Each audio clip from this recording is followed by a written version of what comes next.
नमस्कार मित्रांनो, मी आहे प्रवीण राठोड. तुम्ही पाहता आमचं YouTube channel tech Marathi expert. तर मित्रांनो, मुख्यमंत्री लाडकी बहीण योजनेअंतर्गत आतापर्यंत 1,30,00,000 पेक्षाही अधिक अर्ज मंजूर झालेले आहेत आणि अशा मंजूर अर्जदार लाभार्थ्यांना आता 17 ऑगस्ट 2024 रोजी प्रति लाभार्थी 3,000 रुपये या ठिकाणी राज्य सरकारमार्फत जमा केले जाणार आहेत आणि याच लाभार्थ्यांना जे आहेत 3,000 रुपयांचा 2 हप्ते एकत्र दिले जाणार आहेत, ज्यामध्ये जुलै महिन्यांचे 1,500 रुपये आणि ऑगस्ट महिन्यांचे 1,500 रुपये असे 3,000 रुपये त्या महिलांना दिले जाणार आहे.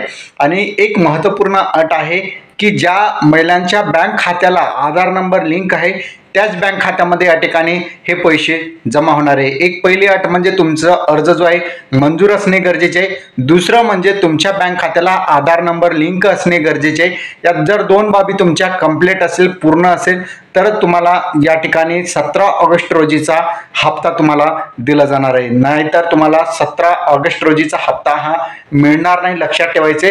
त्या अगोदर तुम्ही आधार नंबर लिंक करून घ्या. आधार नंबर असेल तर लवकरात लवकर जवळच्या CSC सेंटरवर जाऊन तुम्ही आधार लिंक करू शकता किंवा इतर ठिकाणी सुद्धा जाऊन तुम्ही आधार नंबर लिंक करून घेऊ शकता. महत्त्वपूर्ण आहे आधार नंबर.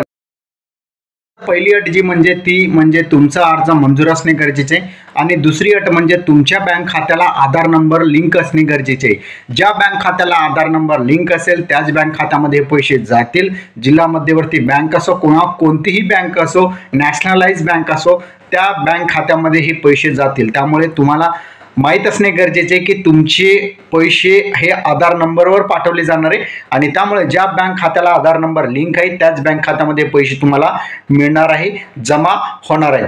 तर अशा प्रकारे बघितलं तर 17 ऑगस्ट रोजी तुम्हाला हे पैसे मिळतील आणि 3,000 रुपये तुम्हाला एकत्र या ठिकाणी दिलं जाणार आहे. ही एक मोठी अपडेट आहे राज्य सरकारमार्फत. तर तुम्हाला हा व्हिडिओ कसा वाटला कमेंटमध्ये सांगायचा विसरू नका. चॅनलवर नवीन असाल चॅनलला सबस्क्राईब करा आणि तुम्हाला मुख्यमंत्री लाडकी बहीण योजनेअंतर्गत काही अडचण असेल तर कमेंटमध्ये तुम्ही सांगू शकता. धन्यवाद.